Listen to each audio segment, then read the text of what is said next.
मुफलिसी सब बहार खोती है,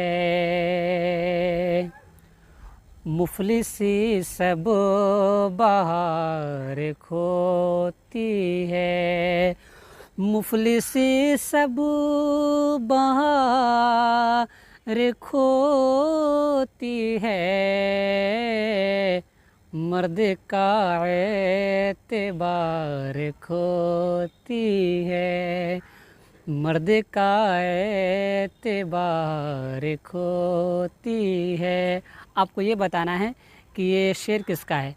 ऑप्शन ए में है इकबाल का है, ऑप्शन बी में है वली दकनी का है, ऑप्शन सी में है गालिब का है, ऑप्शन डी में मीर तकी मीर का है। तो ये जो शेर है ये शेर है वली दकनी का और ये 50 में से तीसरा वीवीआई क्वेश्चन था। अगर इसी तरह के वीडियो अगर चाहते हैं तो लाइक करें और सब्सक्राइब करना ना भूलें।